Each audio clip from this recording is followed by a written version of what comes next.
നമസ്കാരം. നമസ്കാരം. മലയാളം ഓൺലൈൻ ക്ലാസ്സിലേക്ക് ഏവർക്കും സ്വാഗതം. നമ്മൾ ഇന്ന് ചർച്ച ചെയ്യുന്നത് പാഠം 21 ലേഖന വിഭാഗത്തിൽപ്പെടുന്ന കേരളത്തിലെ കലകൾ എന്ന് പറയുന്ന ഒരു ഭാഗമാണ്. രചന KP നാരായണ പിഷാരടി. അപ്പോൾ നമുക്ക് എല്ലാവർക്കും അറിയാം, കേരളം ദൈവത്തിന്റെ സ്വന്തം നാട് എന്ന് വിശേഷിപ്പിക്കുന്ന കേരളത്തിന്റെ സംസ്കാരത്തിന്റെ ഭാഗം തന്നെയാണ് കേരളീയ കലകൾ. കേരളത്തെ കുറിച്ച് നമ്മൾ തിരഞ്ഞു കഴിഞ്ഞിട്ടുണ്ടെങ്കിൽ കേരളത്തിന്റെ പ്രകൃതി ഭംഗി കഴിഞ്ഞാൽ പിന്നീട് കേരളീയ കലകളുടെ ചിത്രമായിരിക്കും നമ്മൾക്ക് മുൻപിലേക്ക് ആദ്യം ദൃശ്യമാകുന്നത്. അതുപോലെ തന്നെ കേരളത്തിലേക്ക് നിരവധി വിനോദ സഞ്ചാരികൾ വരാറുണ്ട്. അവരെ ആകർഷിക്കുന്ന മുഖ്യ ഘടകങ്ങളിൽ ഒന്ന് നമ്മുടെ കേരളത്തിലെ കലാരൂപങ്ങളാണ്. ഈ പറയുന്ന പ്രകൃതി ഭംഗിയും ഭക്ഷണവും ഒക്കെ അതിന്റെ ഭാഗമാണെങ്കിലും ഈ പറയുന്ന കേരളത്തിലെ കലാരൂപങ്ങൾ അതിലൊരു പ്രധാന പങ്ക് വഹിക്കുന്നുണ്ട്. കലാരൂപങ്ങൾ, അനുഷ്ഠാന കലാരൂപങ്ങൾ, വിനോദത്തിന് വേണ്ടിയുള്ള കലാരൂപങ്ങൾ, ക്ലാസിക്കൽ കലാരൂപങ്ങൾ, നാടൻ കലാരൂപങ്ങൾ, അങ്ങനെ ഈ പറയുന്ന രൂപത്തില് മനുഷ്യന് ആസ്വദിക്കാവുന്ന വിനോദങ്ങൾക്ക് വേണ്ടിയിട്ടുള്ള, ദൈവങ്ങളെ പ്രകീർത്തിച്ചുകൊണ്ടുള്ള ഒരു ദൈവ സാന്നിധ്യം കാഴ്ചക്കാർക്ക് ലഭിക്കുന്ന ഇങ്ങനെ ഒരുപാട് കലാരൂപങ്ങൾ നമുക്കുണ്ട്. ശരിക്കും ഒരു കലാരൂപത്തെ കുറിച്ച് പറഞ്ഞിട്ടുണ്ടെങ്കിൽ ഒരു പാഠം മുഴുവൻ അതിനെ കുറിച്ച് ചർച്ച ചെയ്യാൻ സമയം ഉണ്ടാവുള്ളൂ. അപ്പൊ ഈ ഒരു പാഠഭാഗം നമ്മൾക്ക് മുൻപോട്ട് വെക്കുന്നത് നമ്മളെ കേരളത്തിലെ പ്രധാനപ്പെട്ട ഒരുപാട് കലകളുണ്ട്. എന്നിരുന്നാൽ പോലും അവയിൽ ചിലതിനെ കുറിച്ച് സാമാന്യ ഭേദപ്പെട്ട എന്താ പറയാ ഒരു ആമുഖം നൽകുന്നതിന് വേണ്ടിയിട്ടാണ്. ഒരു പ്രാഥമികമായിട്ടുള്ള ഒരു വിവരണം, എന്തൊക്കെയാണ് കേരളീയ കലകളെ കുറിച്ചുള്ള പ്രധാനപ്പെട്ട സവിശേഷതകൾ. അപ്പൊ ഇത്തരത്തിലുള്ള കാര്യങ്ങളാണ് നമ്മുടെ പേര് അല്ലെങ്കിൽ പാഠത്തിന്റെ ശീർഷകം സൂചിപ്പിക്കുന്നത് പോലെ കേരളത്തിലെ കലകൾ എന്ന് പറയുന്നത് പാഠഭാഗം ചർച്ച ചെയ്യുന്നത്. കേരളത്തെ സൗന്ദര്യം ആവോളം പാടുന്ന ഒരുപാട് കവികളും അല്ലെങ്കിൽ എഴുത്തുകാരൊക്കെ ഉണ്ട്. അതിന്റെ കൂട്ടത്തിൽ നിരവധി രചനകളാണ് കേരളത്തിലെ മനോഹരമായിട്ടുള്ള നമ്മുടെ കലാരൂപങ്ങളെ കുറിച്ച്, കലകളെ കുറിച്ച് രചിച്ചിട്ടുള്ളത്. അത്തരത്തിലുള്ള ഒരു പാഠഭാഗം തന്നെയാണ് നമ്മൾ ഇന്ന് ചർച്ച ചെയ്യുന്നത്. അപ്പോൾ ആമുഖം വ്യക്തമായി കാണുമെന്ന് വിശ്വസിക്കുന്നു. നേരെ നമുക്ക് എന്ത് ചെയ്യാം, പാഠഭാഗത്തിലേക്ക് കടക്കാം. എല്ലാ തവണയും പറയുന്ന പോലെ ക്ലാസ് പൂർണ്ണമായിട്ട് ശ്രദ്ധിക്കാനായിട്ട് ശ്രമിക്കുക. അത്യാവശ്യം വലിയൊരു പാഠഭാഗം ആയതുകൊണ്ട് തന്നെ പൂർണ്ണമായിട്ട് എല്ലാ വാക്കുകളും ചർച്ച ചെയ്ത് പോകണം എന്നില്ല. അതിനാൽ തന്നെ ഓരോ തവണയും സ്ക്രീനിൽ കാണുന്ന ഖണ്ഡികകൾ പൂർണ്ണമായിട്ട് വായിച്ച് സംശയങ്ങൾ എന്തെങ്കിലും തോന്നുകയാണെങ്കിൽ ഒന്ന് രേഖപ്പെടുത്തി വെക്കാനും പിന്നീട് വ്യക്തിഗതമായിട്ട് ചോദിച്ച് മനസ്സിലാക്കാനും പ്രത്യേകം ശ്രദ്ധിക്കുക. എല്ലാ തവണത്തെയും പോലെ സ്ക്രീൻ ഷെയർ ചെയ്യാൻ പോവുകയാണ്. തുടർന്ന് വരുന്ന പാഠഭാഗങ്ങൾ കൃത്യമായിട്ട് ശ്രദ്ധിക്കാനായിട്ട് ശ്രമിക്കും. ഓക്കെ, ഞാൻ സ്ക്രീൻ ഷെയർ ചെയ്യണം.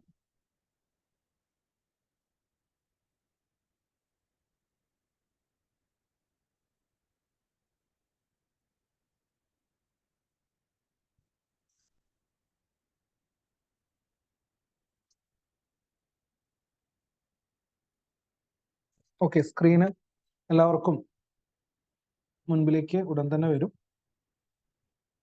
ഇപ്പോ വ്യക്തമായി എന്നാണ് വിശ്വസിക്കുന്നത്. കേരളത്തിലെ കലകൾ, KP നാരായണ പിഷാരടി.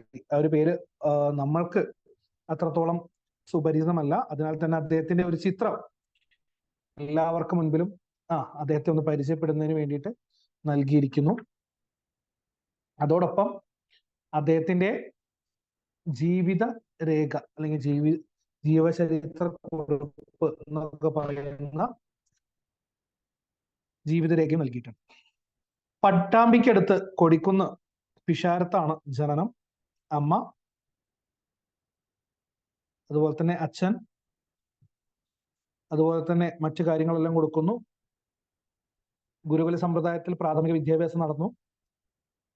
പിന്നെ സംസ്കൃത അഭ്യാസം, മലയാളം വിദ്വാൻ പരീക്ഷ, അന്നത്തെ കാലത്ത് മലയാളം വിദ്വാൻ പരീക്ഷ ജയിച്ചു. Madurai American college, Thrissur Sri Kerala Varma college തുടങ്ങിയ കലാലയങ്ങളിലെ പഠിപ്പിച്ചു. പ്രമുഖ കവിയും ഗാനരചയിതാവുമായിട്ടുള്ള, സിനിമകളിലൊക്കെ ഒരുപാട് ഗാനങ്ങൾ എഴുതിയിട്ടുള്ള യൂസഫ് അലി കേച്ചേരി, അദ്ദേഹം അടക്കം നിരവധി പ്രമുഖർ അദ്ദേഹത്തിന്റെ ശിഷ്യന്മാരായിരുന്നു. പിന്നീട് അവിടുന്ന് വിരമിക്കുന്നു. കാനാട്ടുകരയിലുള്ള സ്വവസതിയിൽ നാരായണീയത്തിൽ താമസിച്ചുകൊണ്ടാണ് അദ്ദേഹം മലയാള സാഹിത്യത്തിന് ഒരുപാട് സംഭാവനകൾ നടത്തുന്നത്. ഭരതമുനിയുടെ ഏറ്റവും പ്രശസ്തമായിട്ടുള്ള നാട്യശാസ്ത്രം എന്ന പുസ്തകത്തിന് തർജ്ജമ ചെയ്തിട്ടുണ്ട്. അതുപോലെ തന്നെ കേശവീയം, അത് സംസ്കൃതത്തിലേക്ക് തർജ്ജമ ചെയ്തിട്ടുണ്ട്. എഴുത്തച്ഛൻ പുരസ്കാരം അടക്കം അദ്ദേഹത്തിന് ഒരുപാട് അംഗീകാരങ്ങൾ ലഭിച്ചു. 2004 മാർച്ച് 20 തന്റെ 95-ാം വയസ്സിലാണ് അദ്ദേഹം അന്തരിക്കുന്നത്.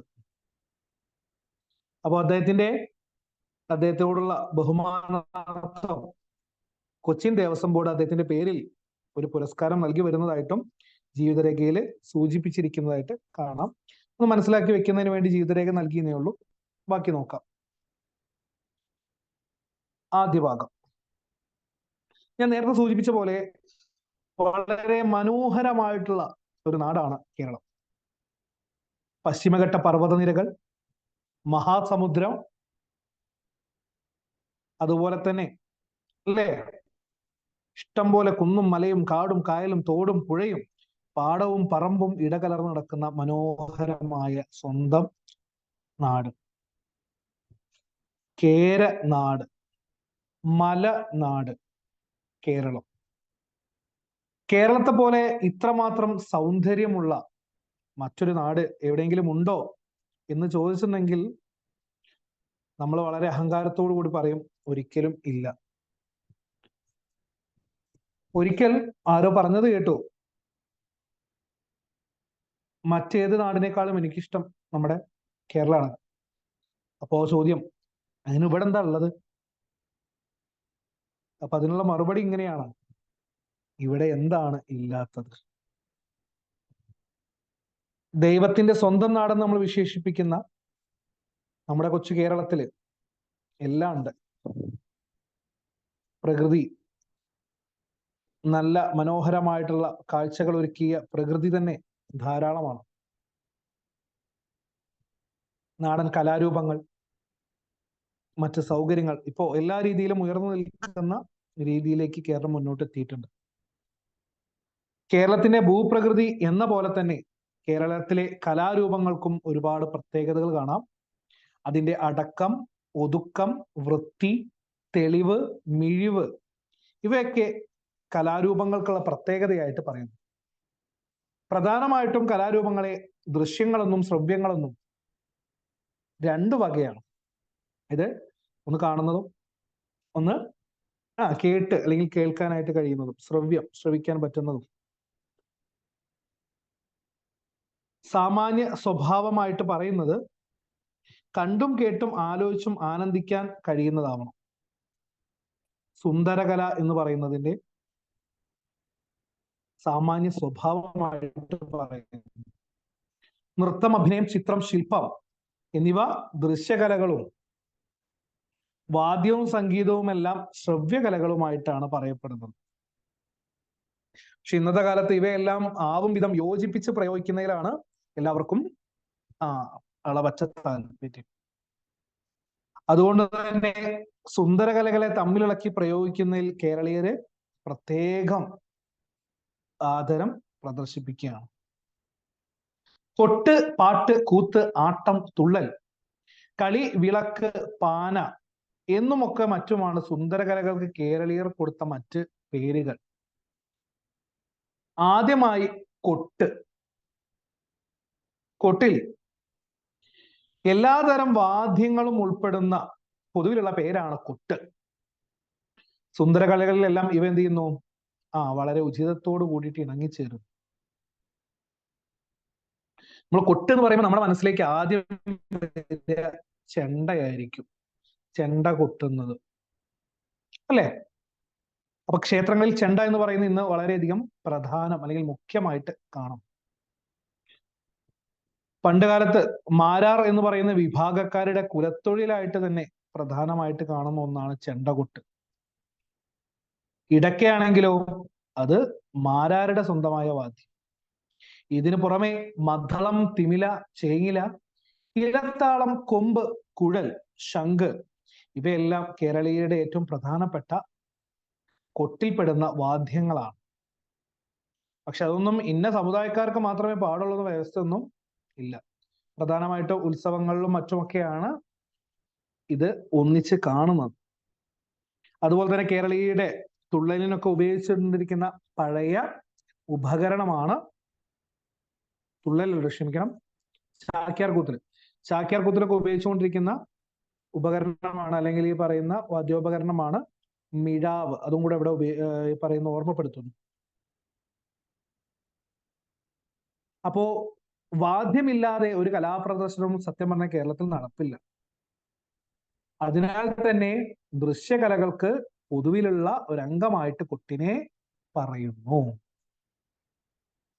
പ്രധാനമായിട്ടും കൊട്ട് വിഭാഗത്തിൽപ്പെടുന്ന ചില വാദ്യ ഉപകരണങ്ങളുടെ ചിത്രങ്ങളാണ് നമുക്ക് സുപരിചിതമാണ്. സുപരിചിതം എന്ന് പറയുമ്പോൾ ചില ആളുകൾക്ക് ചിത്രം സുപരിചിതമായിരിക്കാം, ചില ആളുകൾക്ക് അതിന്റെ പേര് സുപരിചിതമായിരിക്കാം, എന്ന ചിത്രം കണ്ടാൽ മനസ്സിലാവില്ല. അപ്പൊ അതൊക്കെ ഒന്ന് കാണുന്നതിന് വേണ്ടി നൽകിയെന്നേ ഉള്ളൂ, ഒന്ന് കണ്ടുവെക്കുക. ആദ്യത്തേത് ചെണ്ട, മറ്റൊന്ന് മദ്ദളം അല്ലേ? ചില ആൾക്കാർ ചോദിക്കും ഇത് രണ്ടും തമ്മിൽ ഇപ്പൊ എന്താ വ്യത്യാസം? ഒന്ന് ഇങ്ങനെ മേലെന്ന് കൊട്ടുന്നു, മറ്റൊന്ന് സൈഡിൽ പിടിച്ചു കൊട്ടുന്നു അല്ലേ? ഒരുപാട് വ്യത്യാസം ഉണ്ടല്ലേ? അറിയുന്നവർക്കറിയാം. മറ്റൊന്ന് ചേങ്ങല, അവസാനത്തേത് തിമില.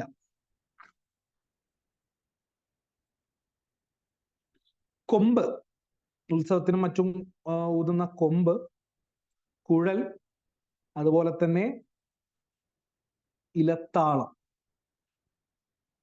അപ്പൊ ഇവയെല്ലാം കാണുന്നതിന് വേണ്ടി നൽകിയെന്നേ ഉള്ളൂ. ബാക്കി ഇതിലേക്ക് പോകാം നമുക്ക്. അടുത്തത് പാട്ട്. കൊട്ട് കഴിഞ്ഞ് പാട്ടിലേക്കാണ് കിടക്കുന്നത്. പാട്ട് എന്നത് സത്യം പറഞ്ഞാൽ ഭദ്രകാളിപ്പാട്ട്, അയ്യപ്പൻ പാട്ട്, വേട്ടയ്ക്കൊരു മകൻ പാട്ട്, ഇത്യാദിയായി ദൃശ്യവിഭാഗത്തിൽ തന്നെ പല വകയുണ്ട്. അങ്ങനെയുള്ള ഒരുപാട് വകഭേദങ്ങൾ നിലവിലുണ്ട്. കളമെഴുത്ത്, കോമരം തുള്ളൽ ഇവയെല്ലാം പാട്ടിനേക്കാൾ പ്രധാനമുള്ളവയായിട്ട് തീർന്നിട്ടുണ്ട്.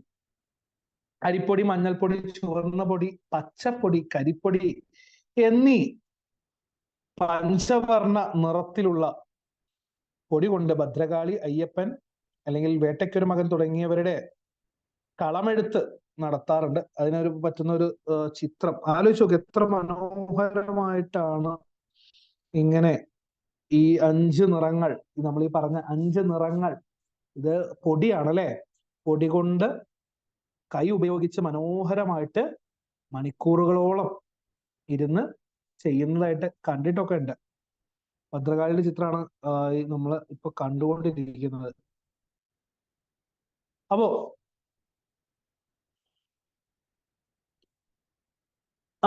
കളമെഴുത്ത്, പന്തൽ വിധാനം, മരങ്ങ് തൂക്കൽ, വിളക്കുവെപ്പ്, പൂജ, പാട്ട്, തിരിയൊഴിച്ച്, വെളിച്ചപ്പാട്, എഴുന്നള്ളിപ്പ്, ഇങ്ങനെ പലതും പാട്ടിന്റെ അംഗങ്ങളായ ചടങ്ങുകളായിട്ട് പറയപ്പെടും.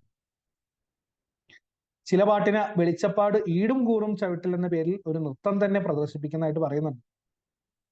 സത്യം പറഞ്ഞാൽ ഇതിന്റെ ഒരു ഇതെന്ന് പറയുന്നത് മണിക്കൂറുകളോളം എടുത്തിട്ടാണ് 2-3 ആളുകൾ ചേർന്ന് ഈ ഒരു കളം പഞ്ചവർണ്ണ നിറങ്ങൾ ഉപയോഗിച്ച് ഇത്തരത്തിലേക്കൊന്ന് മാറ്റുന്നത്. എന്നിട്ടോ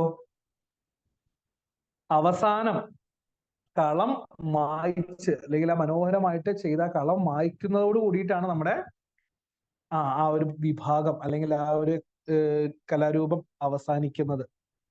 അപ്പൊ അത് കാണുമ്പോൾ ഒരു സങ്കടം, മണിക്കൂറുകളോളം ചെയ്ത ഒരു ഇത്.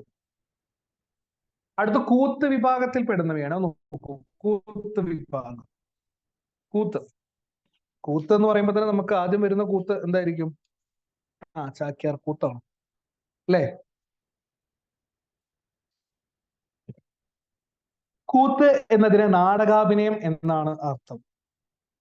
ചാക്യാർ കൂത്ത്, നമ്പ്യാർ കൂത്ത്, നങ്ങ്യാർ കൂത്ത്, തോൽപ്പാവക്കൂത്ത് എന്നിങ്ങനെ പ്രധാനപ്പെട്ട പല വകയായിട്ട് കൂത്തുകളുണ്ട്. അതിൽ ഒന്നാമത്തത് തോൽപ്പാവക്കൂത്ത്. മധ്യകേരളത്തിൽ മാത്രം നടപ്പുള്ള ഒന്നാണ് തോൽപ്പാവക്കൂത്ത്. പ്രധാനമായിട്ടും ഭദ്രകാളി ക്ഷേത്രങ്ങളിൽ കണ്ടുവരുന്നു. ക്ഷേത്ര സമീപത്തിൽ നിർമ്മിച്ചിട്ടുള്ള ഈ കൂത്തുമാടത്തിൽ വെച്ചിട്ടാണ് പ്രത്യേകമായിട്ട് കറുപ്പ് ശീലയ്ക്കുള്ളിൽ തോൽ കൊണ്ടുണ്ടാക്കിയിട്ടുള്ള രാമസുഗ്രീവാദികളുടെ പാവകൾ പിന്നിൽ നിർത്തി വെച്ച് വിളക്കിന്റെ ആ ഒരു പ്രഭയില് നമ്മൾ കാണുന്ന നിഴൽ ഉപയോഗിച്ചിട്ടാണ് എന്ത് ചെയ്യുന്നത്? ഇവ പ്രദർശിപ്പിക്കുന്നത് തന്നെ. അപ്പോ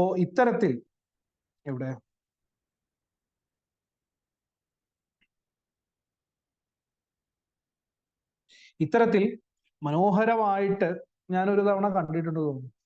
അപ്പോൾ നല്ല രസമാണ്. നമ്മൾ സിനിമകളിലും മറ്റൊക്കെ കണ്ടിട്ടുണ്ടാവും. നേരിട്ട് കാണാനായിട്ട് നമ്മൾ ഇതായിട്ടുണ്ടാവില്ല. ഈ പറയുന്ന പോലെ മനോഹരമായിട്ടുള്ള ഒരു ശീല, ആ ശീലയ്ക്ക് പുറകിൽ ഇത്തരത്തിൽ മനോഹരമായിട്ടുള്ള രൂപങ്ങളെ കൈകൾ കൊണ്ടും അല്ലെങ്കിൽ നൂലുകൾ, ചരടുകളൊക്കെ ഉപയോഗിച്ചുകൊണ്ട് ആളുകൾ എന്ത് ചെയ്യുന്നു? ചലിപ്പിക്കുന്നു. അത് ആ വെളിച്ചത്തിന്റെ സഹായത്തോടു കൂടി നമുക്ക് കൃത്യമായിട്ട് കാണുവാനായിട്ട് സാധിക്കുന്നു. അവ നമ്മൾ മുമ്പിൽ ഇരുന്ന് കാണുകയും ചെയ്യുന്നു. അതിനെയാണ് ഈ പറയുന്ന തോൽപ്പാവക്കൂത്ത് എന്ന് പറയപ്പെടുന്നത്. പ്രധാനമായിട്ട് ഭദ്രകാളി ക്ഷേത്രങ്ങളിലാണത്രേ ഇവ നടത്തുന്നത്. ബാക്കി നോക്കാം. അപ്പോ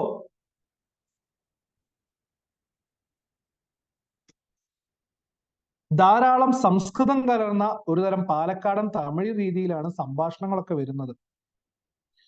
ഇതിന്റെ ആവശ്യത്തിനായി 12,000 പാട്ടുള്ള കമ്പരാമായണത്തിൽ നിന്ന് 1200 പാട്ട് സംഗ്രഹിച്ച് നാടകത്തിനുതകുന്ന രീതിയിലേക്ക് മാറ്റങ്ങൾ വരുത്തിയിട്ടാണ് ഇത് അവതരിപ്പിക്കുന്നത്. പക്ഷേ ഇത് നമ്മൾ ഈ പറയുന്ന പുരാതനമായിട്ടുള്ള അല്ലെങ്കിൽ പഴയ ഒരുപാട് കലാരൂപങ്ങളെ പോലെ അത്രത്തോളം വർഷത്തിന്റെ പാരമ്പര്യമോ മറ്റോ കാര്യങ്ങളോ ഇല്ല. പകരം വെറും 300 വർഷത്തെ പഴക്കം മാത്രമേ കൂത്തിനുള്ളൂ എന്നാണ് പറയപ്പെടുന്നത്. അതിന്റെ ചിത്രം കൂടെ നമുക്ക് കണ്ട കുറച്ചും കൂടെ വിശദമാവും.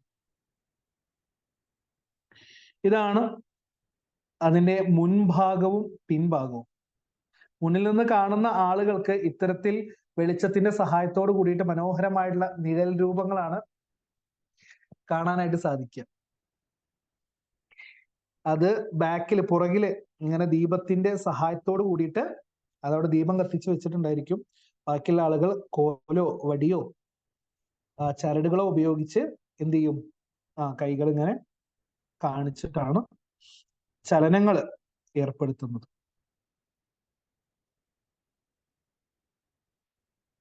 അടുത്തത് ചാക്യാർ കൂത്ത് അല്ലെ? പ്രധാനമായും 3 കൂത്തുകളുണ്ട്: ചാക്യാർ, നമ്പ്യാർ, നങ്ങ്യാർ അല്ലെ? അപ്പൊ ചാക്യാർ സമുദായത്തിന്റെ കുലവൃത്തിയായിട്ട് അല്ലെങ്കിൽ അവരുടെ കുലത്തൊഴിലായിട്ട് അല്ലെങ്കിൽ അവർക്ക് മാത്രം അവകാശപ്പെടാവുന്ന ഒരു കലാരൂപമാണ് ചാക്യാർ കൂത്ത്.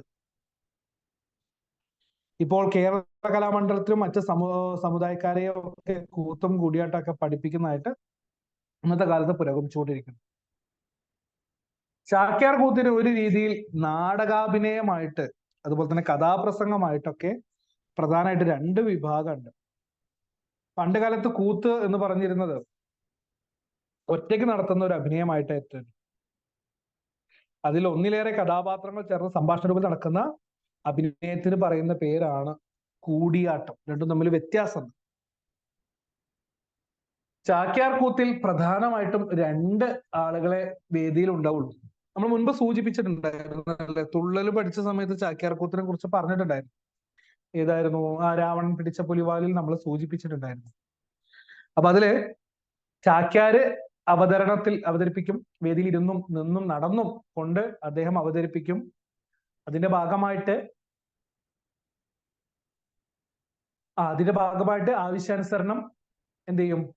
ഉപയോഗിക്കുന്ന ഒരേ ഒരു വാദ്യോപകരണമാണ് മിഴാവ്. അപ്പോ ചാക്യാർ കൂത്ത് ക്ഷേത്രത്തിലെ കൂത്തമ്പലത്തിലോ വാതിൽമാടത്തിലോ താൽക്കാലികമായി തയ്യാറാക്കിയിട്ടുള്ള ഒരു സ്ഥലത്താണ് കൂത്ത് നടത്തുന്നത്. മിഴാവും കുഴിത്താളവും മാത്രമാണ് വാദ്യങ്ങളായിട്ട് വരുന്നത്. ഒരു വലിയ നിലവിളക്ക് കത്തിച്ചു വെച്ച് ഞാൻ നിലവിളക്കിന്റെ പ്രഭയിലാണ് എന്ത് ചെയ്യുന്നത്, അതിനഭിമുഖമായിട്ട് കൂത്ത് നടത്തുന്നു. സത്യം പറഞ്ഞാൽ അവർക്ക് ഇരിക്കാനുള്ള ഒരു പീഠം മാത്രമാണ്, ഇരിപ്പിടല്ലേ പീഠം, ഇരിക്കാൻ വേണ്ടിയിട്ടുള്ള ആ ഒരു പീഠം മാത്രമാണ് രംഗസാമഗ്രിയായിട്ട് ഉപയോഗിക്കുന്നത്. വേറെ ഒന്നും ഉണ്ടാവില്ല, അത്രമാത്രം മതി. കാരണം ഒരു കഥാപ്രസംഗ രീതിയിൽ, ചാക്യാർ കഥ പറയുന്ന രീതിയിലാണ് കൂത്ത് അരങ്ങേറുന്നത്. പ്രധാനമായിട്ടും പുരാണത്തിലെ ഇതിഹാസങ്ങളിലേക്ക് കഥാഭാഗങ്ങളാണ് ഉപയോഗിച്ചു വരുന്നതായിട്ട് കാണുന്നത്. മുൻപ് കണ്ടതാണ്, എന്നിരുന്നാൽ പോലും ചാക്യാർ കൂത്തിന്റെ ആ ചിത്രം ഒന്ന് കാണാം. ഇത്തരത്തിൽ ചാക്യാർ മുമ്പിൽ നിന്ന് ഇങ്ങനെ കഥ പറയും, ഇരിക്കണോ നിന്നോ അദ്ദേഹത്തിന്റെ ഇതിനനുസരിച്ച് കഥ പറയും. അപ്പൊ അദ്ദേഹത്തിന്റെ വേഷവിധാനങ്ങളും മറ്റു കാര്യങ്ങളും ഒന്ന് നമുക്ക് ഒന്ന് നോക്കി വെക്കുക. അതേപോലെ തന്നെ കണ്ടോലെ ദേഹമാസകലം എന്ത് ചെയ്യാണ്, ഈ പറയുന്ന പോലെ ഭസ്മൊക്കെ പൂശി തലയിൽ ഒരു പ്രത്യേക രീതിയിലുള്ള കെട്ടും മുഖത്തുള്ള എഴുത്തും ഒക്കെ വെച്ച് അരയിൽ ഒരു കെട്ടും പിന്നെ ഒരു വലിയ തോണൊക്കെ ആയിട്ടാണ് അദ്ദേഹത്തിന്റെ വേഷം. പുറകിൽ കണ്ടോ, പുറകിലിരിക്കുന്ന ആ വ്യക്തിയുടെ മുൻപിലിരിക്കുന്ന ശ്രദ്ധിച്ചാൽ കാണാൻ കഴിയും, അതാണ് മിഴാവ്. ഒരു തോൽ വാദ്യോപകരണമാണ്. ആ മിഴാവ് എന്ത് ചെയ്യും, കൊട്ടിയിട്ടാണ്, ആ കൊട്ടുന്ന ഇത് മാത്രമാണ്, അല്ലെങ്കിൽ കൊട്ടുന്നതോട് കൂടിയിട്ടാണ് ഈ പറയുന്ന കൂത്ത് പ്രധാനമായിട്ടും അരങ്ങേറുന്നത്. ചാക്യാന്മാരുടെ കഥാപ്രസംഗത്തെ അനുകരിച്ച് നമ്പ്യാന്മാര് മറ്റമ്പലവാസികളൊക്കെ കഥാപ്രസംഗം തുടങ്ങിയ സമയത്ത് അങ്ങനെ വന്ന കലാരൂപത്തിന്റെ പേരാണ് പാടകം. എന്താണ് പാടകം? പക്ഷേ നിങ്ങൾ ശ്രദ്ധിച്ചു നോക്കിയാൽ മനസ്സിലായി, ചിത്രം ശരിക്കും നോക്കൂ. എന്താണ് ഈ പറയുന്ന തുള്ളലിനോട് സാമ്യമുണ്ടോ? ഇല്ല അല്ലെ? ഈ പറയുന്ന പരിഹാസവും ചൂണ്ടിപ്പറയലും നമ്മൾ നേരത്തെ സൂചിപ്പിച്ചിട്ടുണ്ടായിരുന്നു. ആക്ഷേപഹാസ്യങ്ങളോട് കൂടിയിട്ട്, അല്ലെങ്കിൽ ഈ പറയുന്ന പോലെ ചൂണ്ടിക്കാണിച്ചുകൊണ്ട് ആളുകളെ പരിഹസിക്കുകയും ഒക്കെ ചാക്യാർ കൂത്തിൽ പതിവാണ്. അപ്പൊ അത് ഒഴിവാക്കുന്നതിന് വേണ്ടിയിട്ട് ഉണ്ടായ കലാരൂപമായിട്ടാണ് പാടകത്തെ പറ്റി പറയുന്നത്. ഒരു ചെറിയ അല്ലെങ്കിൽ അല്ലെങ്കിൽ കൂത്തിന് അത്രത്തോളം വലുതൊന്നും അല്ലെങ്കിലും ഒരു ചെറിയ രൂപത്തിലുള്ള വേഷവിധാനമൊക്കെ അവിടെ കാണാം. കുറി ഇട്ട് തലയിൽ ചുവന്ന ഒരു മുടി വെച്ച് കഴുത്തിൽ മാലയിട്ട് അരയില് മുണ്ടിന് മീതെ പട്ടു ചുറ്റിയാൽ പാടകക്കാരന്റെ വേഷമായി. സ്വഭാവ സംസ്കരണത്തിന്റെ പാടകവും ചാക്യാർ കൂത്ത് പോലെ തന്നെ ഫലപ്രദമായിട്ടുള്ള ഒരു കലാരൂപമായിട്ട് പറയപ്പെടുന്നു. ഓക്കെ, ചിത്രം നോക്ക്.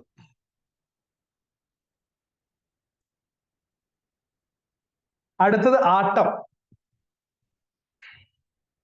ആട്ടത്തില് പ്രധാനമായിട്ട് കൂടിയാട്ടം, കൃഷ്ണനാട്ടം, രാമനാട്ടം, അഷ്ടപതി ആട്ടം, മോഹിനിയാട്ടം, കുറത്തിയാട്ടം, ഇങ്ങനെ ഒരുപാട് ആട്ടങ്ങളായിട്ട് ആട്ടവിഭാഗത്തിൽ, ആട്ടം എന്ന് പറഞ്ഞാൽ നൃത്തം അല്ലെ, ആ ആട്ടവിഭാഗത്തിലായിട്ട് പറയും. നമ്മൾ നേരത്തെ സൂചിപ്പിച്ചു എന്ത്, ചാക്യാർ കൂത്തിന്റെ തന്നെ ഒരു വകഭേദമായിട്ട് പറയുന്ന ഒന്നാണ് കൂടിയാട്ടം. ചാക്യാര് ക്ഷേത്രസന്നിധിയിൽ നടത്തി വരാറുള്ള ഒരു സംസ്കൃത നാടകാഭിനയത്തിന്റെ രൂപത്തിലാണ് കൂടിയാട്ടം. പ്രധാനമായിട്ടും മിഴാവ്, കുഴിത്താളം, ഇടയ്ക്ക, കുഴൽ, ശംഖ് തുടങ്ങിയിട്ടുള്ള 5 വാദ്യങ്ങളാണ് ഉപയോഗിക്കുന്നത്. എന്നിരുന്നാലും മിഴാവ് തന്നെയാണ് പ്രധാനം. ആ ചിത്രത്തിൽ നോക്കിയാൽ നമുക്ക് കാണാം, ഒന്നിലധികം ആളുകൾ അവതരിപ്പിക്കുന്നുണ്ട്, നിലവിളക്കിന്റെ സാന്നിധ്യം കാണുന്നുണ്ട്. അതോടൊപ്പം തന്നെ പുറകിലെ മിഴാവ് കൊട്ടുന്ന വാദ്യക്കാരെയും ശരിക്കും നോക്കിയിട്ടുണ്ടെങ്കിൽ നമുക്ക് കാണാം.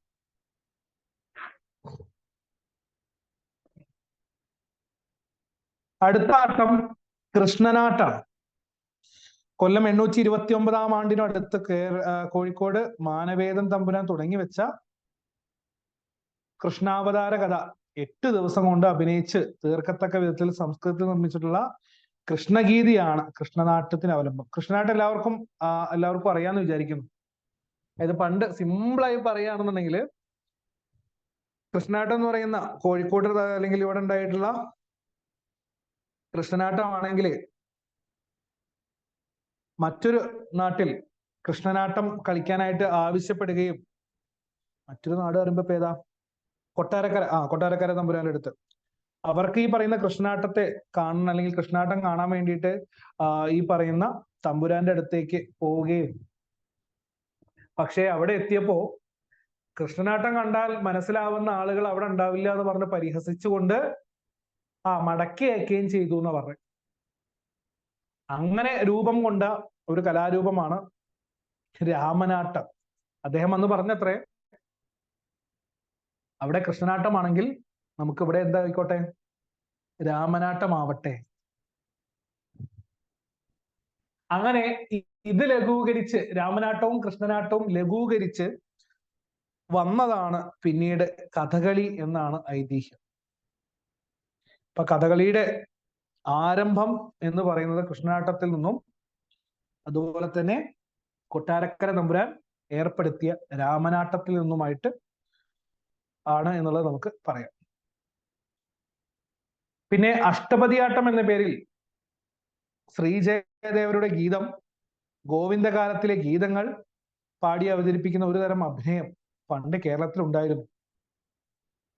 അതാണ് കൃഷ്ണനാട്ട കർത്താവിന് മാർഗദർശനം നൽകിയിട്ടുണ്ടെന്നും പലരും വിശ്വസിച്ചു പോരുന്നതായിട്ട് പറയുന്നു. കൃഷ്ണനാട്ടത്തിന്റെ ഒരു ചിത്രമാണ് അടിയിൽ നൽകിയിട്ടുള്ളത്, ശ്രദ്ധിക്കുക.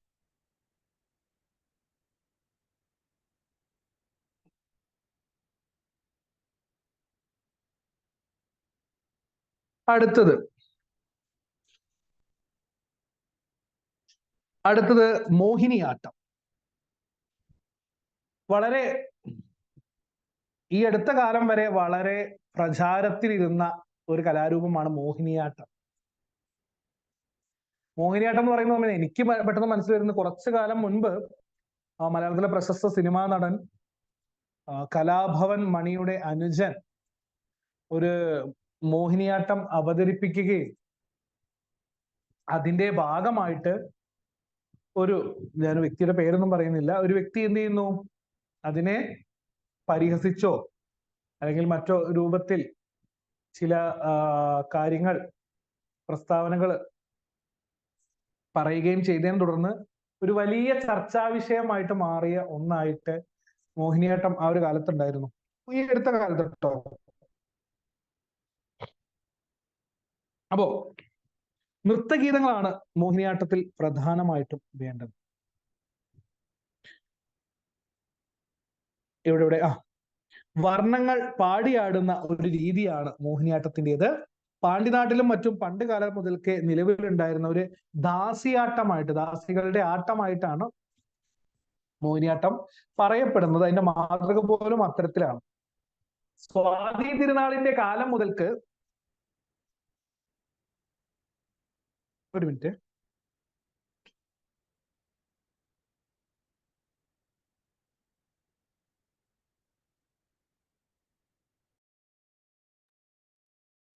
കേട്ടോ.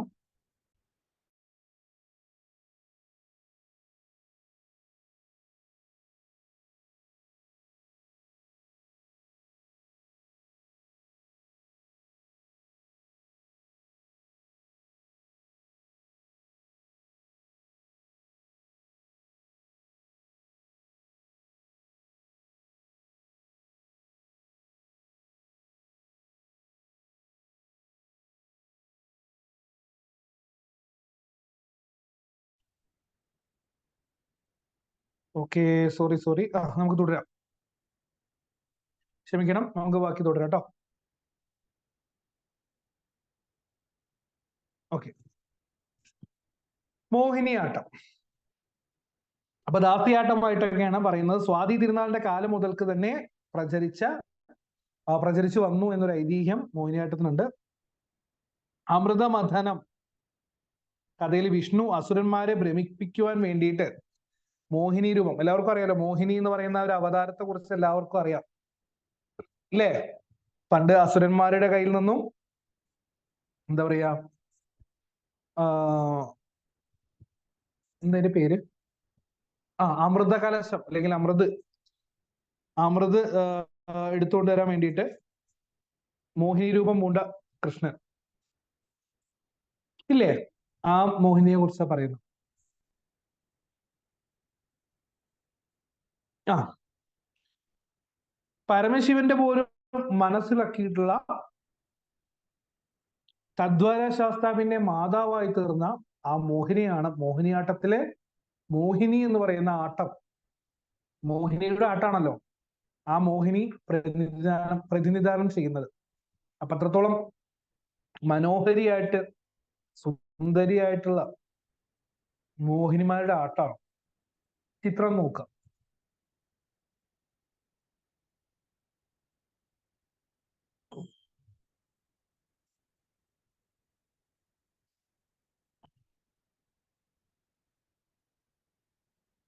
ഞാൻ എടുത്തു നോക്കാം.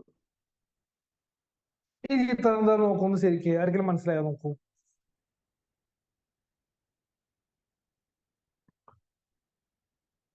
ഒരു വേടനും അതുപോലെ തന്നെ വേടത്തിയോ എന്താണ് വേണമെങ്കിൽ പറയാം,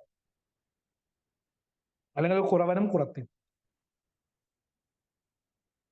കുറത്തിയാട്ടം രണ്ടു വകയുണ്ട്. പാനയംകളി എന്ന് പറയുന്ന അതിപ്രാചീനമായിട്ടുള്ള കേരളത്തിലെ കലയുടെ മോഹിനിയാട്ടം അംഗമായിട്ടുള്ള ഒരു കുറത്തിയാട്ടം ഒന്ന്. മറ്റൊന്ന് കുറവനും കുറത്തിയും തമ്മിലെ വാഗ്വാദം അങ്ങോട്ടും ഇങ്ങോട്ടും പറയുന്ന രൂപത്തിൽ മറ്റൊന്ന്. തെക്കൻ ദിക്കിൽ നടത്തി വരുന്ന കുറത്തിയാട്ടം, ഈ പറയുന്ന തെക്കൻ ദിക്കിൽ പറയുന്ന ഈ വാഗ്വാദ രൂപത്തിൽ നടക്കുന്ന കുറത്തിയാട്ടം. അങ്ങനെ രണ്ട് രീതിയിലുള്ള വകഭേദങ്ങളുണ്ട്. അതിലേതോ ഒന്നാണ് വേദിയിൽ നമുക്ക് ഒരു കുറവനെയും അതുപോലെ തന്നെ കുറത്തിയും അതിനൊപ്പം പുറകില് ഒന്ന് രണ്ട് വാദ്യ ഉപകരണങ്ങൾ ഉപയോഗിക്കുന്ന ആളുകളെയൊക്കെ കാണാനായിട്ട് സാധിക്കും അല്ലേ? അടുത്ത തുള്ളൽ.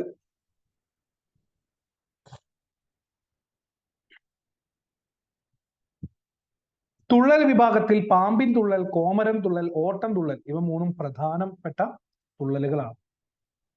തുള്ളൽ എന്ന് പറയുമ്പോൾ നമ്മുടെ മനസ്സിലേക്ക് ഫസ്റ്റ് വരുന്ന തുള്ളൽ. തുള്ളൽ എന്ന് പറഞ്ഞ ഒരു കലയാണ് അല്ലെ? പക്ഷെ തുള്ളൽ വിഭാഗത്തിന്റെ പേര് ആണ് തുള്ളൽ. അതിൽ വ്യത്യസ്ത വിഭാഗങ്ങളാണ് ഓട്ടൻ, പറയൻ, ശീതങ്ങനൊക്കെ. അതിലേക്ക് നമുക്ക് വരാം. പാമ്പിൻ തുള്ളൽ അഥവാ സർപ്പം തുള്ളൽ നാഗാരാധനപരമായ ഒരു പ്രാചീന കലാരൂപമാണ്. നാഗങ്ങളെ ദൈവം അല്ലെങ്കിൽ ഈ പറയുന്ന സർപ്പങ്ങളൊക്കെ നാഗങ്ങളൊക്കെ ആരാധിക്കുന്നതിന്റെ ഭാഗമായിട്ട് ഉള്ള ഒന്നാണ് പാമ്പിൻ തുള്ളൽ. പുള്ളുവ സമുദായത്തിൽപ്പെട്ട ആളുകളാണ് ഇതിന്റെയൊക്കെ മെയിൻ ആയിട്ടുള്ള അവകാശികൾ എന്ന് പറയുന്നത്. പറമ്പിലൊക്കെ അല്ലെങ്കിൽ പണ്ടത്തെ കാലത്തെ വീടുകളിലും പറമ്പുകളിലും ഒക്കെ ഒരു ചെറിയ കാവെങ്കിലും തിരിവെക്കുന്ന ഒരു കാവെങ്കിലും ഇല്ലാത്തൊരു സ്ഥലമോ മറ്റോ ഒന്ന് കാണുന്ന സംശയമാണ്. പണ്ട് കാലത്ത് ഇന്നൊക്കെ അതൊക്കെ അന്യം നിന്ന് പോയ അവസ്ഥയാണ്. അവിടെ നാഗത്താന്മാരെ പ്രീതിപ്പെടുത്താൻ വേണ്ടി നടത്തുന്ന വഴിപാടായിട്ട് വരുന്ന ഒരു കലാരൂപമാണ് പാമ്പിൻ തുള്ളൽ അഥവാ സർപ്പം തുള്ളൽ. തമ്മിൽ കെട്ടുപിണഞ്ഞിരുന്നാടുന്ന നാഗത്താന്മാരുടെ രൂപത്തിൽ പഞ്ചവർണ്ണ കളം എഴുതിയിട്ട് പുള്ളോന്മാരും പുള്ളോത്തികളും ചേർന്ന് വീണയും കുടവും ഒക്കെ എടുത്ത് വായിച്ചു വെച്ച് ആരാധന നടത്തും. അതിന്റെ ഏറ്റവും അവസാനം സ്ത്രീകൾ ഉറഞ്ഞു തുള്ളി തുള്ളി തുള്ളി തുള്ളി പാമ്പിന്റെ കാവിലൊരു പൂക്കുല, നമ്മുടെ തെങ്ങിന്റെ പൂക്കുലല്ലേ, ആ തെങ്ങിന്റെ പൂക്കുല എടുത്തിട്ട് അങ്ങനെ ആടി ആടി ആടി ആടി കളിക്കുന്നതാണ് തുള്ളലിന്റെ ഏറ്റവും പ്രധാനപ്പെട്ട ഭാഗം. അപ്പൊ ഈ തുള്ളലിന്റെ ഏറ്റവും അവസാനത്തിൽ ആടി ആടി മുടിയഴിച്ച് ഈ പറയുന്ന പൂക്കുലയുമായിട്ട് അഴിച്ചഴിച്ച് ഈ പറയുന്ന നമ്മുടെ കളമൊക്കെ മായ്ച്ച് പോകുന്നതോട് കൂടിയിട്ടാണ് ഈ പരിപാടിയുടെ അവസാനം. മറ്റൊന്ന് കോമരം തുള്ളൽ.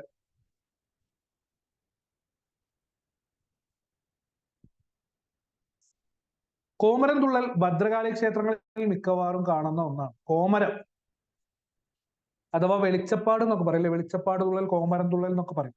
നല്ല ചുവന്ന പട്ടുടുത്ത് അരയില് നല്ല എന്തിനു പറയാം, അരഞ്ഞാണെന്ന് പറയാൻ പറ്റില്ല അല്ലെ, നല്ല കിലുങ്ങുന്ന ഇതൊക്കെ ആയിട്ടുള്ള ഒരു സാധനമുണ്ട്, പേര് കിട്ടുന്നില്ല.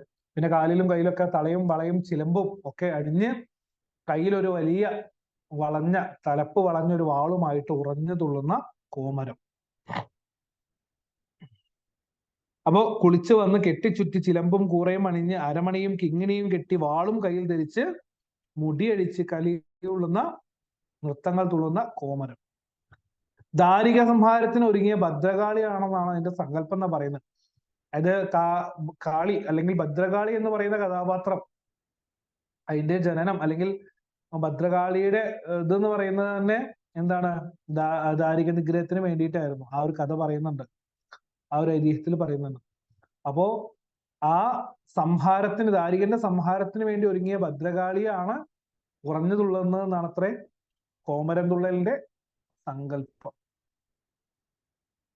അടുത്തത് തുള്ളൽ വിഭാഗത്തിൽപ്പെടുന്ന ഓട്ടൻ. അധികം പറയുന്നില്ല, കാരണം ഓട്ടൻ, പറയൻ, ശീതങ്കൻ തുടങ്ങിയുള്ള തുള്ളലുകളുടെ കുറിച്ച് വളരെ വ്യക്തമായിട്ട് നമ്മൾ എന്ത് ചെയ്തു, ഒരു തുള്ളൽ കൃതിയായിട്ടുള്ള രാവണൻ പിടിച്ച പുലിവാലിൽ നമ്മൾ ചർച്ച ചെയ്തു. എന്നാലും ഒന്ന് പറഞ്ഞു പോവാം. ആദ്യം കാണുന്നത് ഓട്ടൻ തുള്ളലിന്റെ ഒരു ചിത്രമാണ്. ഓട്ടൻ വിഭാഗത്തിൽപ്പെടുന്ന തുള്ളൽ ഹാസ്യരസപ്രധാനമായ ഒരു ദൃശ്യകല, സാധാരണക്കാർക്ക് മനസ്സിലാകുന്ന രൂപത്തിൽ അവതരിപ്പിക്കപ്പെടുന്നത് കൊണ്ട് ജനകീയ കല എന്നുള്ള രൂപത്തിലേക്ക് മാറി. ഈ പറയുന്ന പാവപ്പെട്ടവന്റെ കഥകളി എന്നുള്ള രൂപം അല്ലെങ്കിൽ ഒരു പേര് ഓട്ടൻ തുള്ളലിന് ലഭിച്ചു. ഓട്ടൻ, പറയൻ, ശീതങ്കൻ എന്നിങ്ങനെ 3 തരം തുള്ളലുകളുണ്ട്.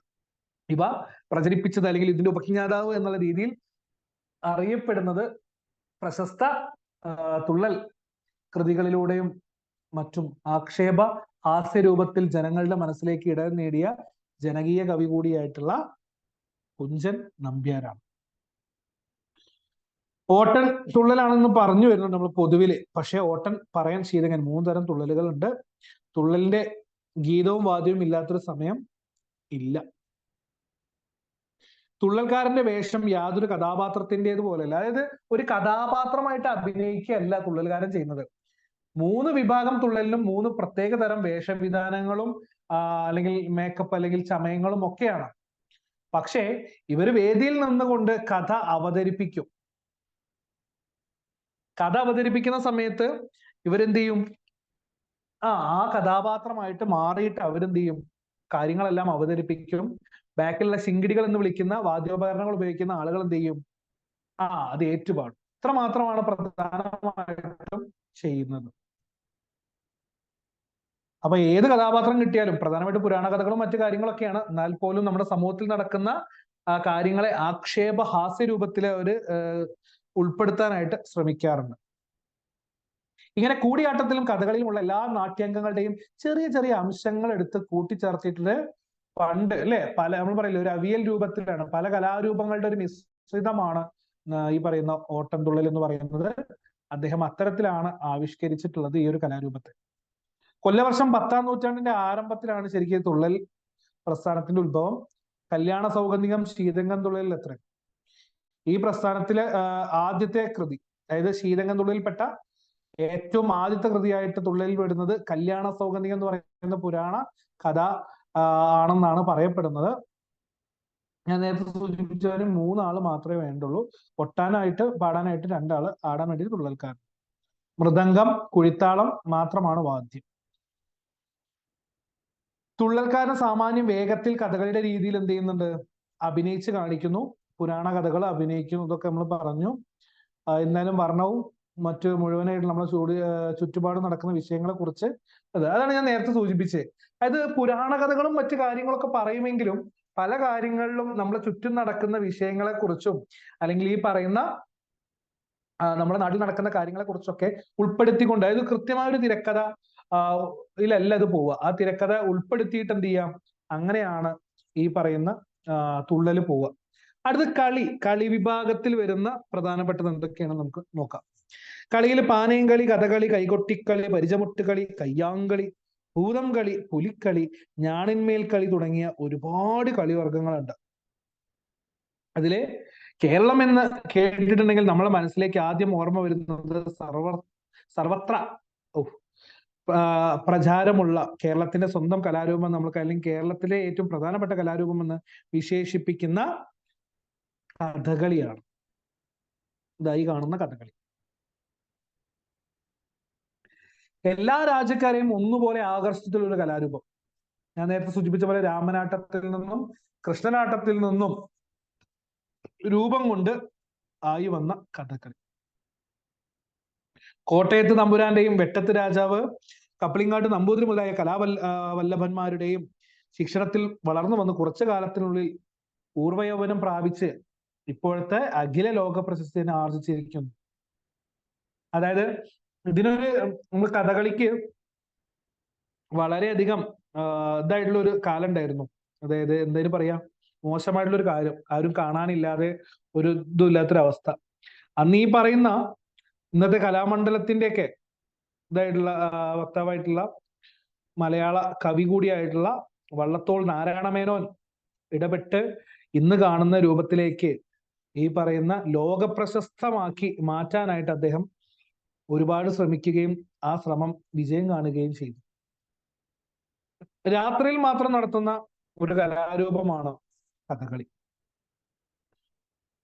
കേളികൈ ആണ് അതിന്റെ ആദ്യ ചടങ്ങ്. ഒരുപാട് ചടങ്ങുകളുണ്ട്. തുടർന്ന് അരങ്ങ്, കേളി, തോടയം, മന്ത്രശ്ലോകം, പുറപ്പാട്, മേളപ്പദം തുടങ്ങിയുള്ള ചടങ്ങുകൾക്ക് ശേഷമാണ് ഈ പറയുന്ന മുറ തെറ്റാതെ ഈ പറയുന്ന കളി അല്ലെങ്കിൽ ആടുക ചിത്രത്തിലേതുപോലെ ആടുന്നത്. അപ്പൊ ഈ ആട്ടം എന്ന് പറയുന്നത് നമ്മൾ പണ്ട് ഒരു തമാശക്ക് പറയും കഥകളി കാണും പോലെ. അത് കഥകളി ഈ ഒരു വേഷം ഇത് മാത്രമൊന്നുമല്ല, ഇതിലുള്ള അവതരണം എന്ന് പറയുന്നത് മുദ്രകളും രസങ്ങളും മറ്റു കാര്യങ്ങളൊക്കെ ഉപയോഗിച്ചിട്ടാണ്. അപ്പൊ ഇവയെല്ലാം ഉപയോഗിച്ചിട്ട് ചെയ്യുന്ന സമയത്ത് ഈ പറയുന്ന മുദ്രകളും ഇതൊക്കെ വശമുള്ള ആളുകൾക്ക് മാത്രമേ ഇത് മനസ്സിലാവുള്ളൂ. അല്ലെ? ശരിയല്ലേ? അപ്പോ അങ്ങനെ ഒരു ഇതുണ്ട്. അതുകൊണ്ടാണ് ഇത് മനസ്സിലാവാത്ത പോലെയും തുള്ളലിന് എല്ലാവർക്കും മനസ്സിലാവുന്ന പോലെയും പറയാണ് പാവപ്പെട്ടവന്റെ കഥകളി എന്ന് പറയുന്നത്.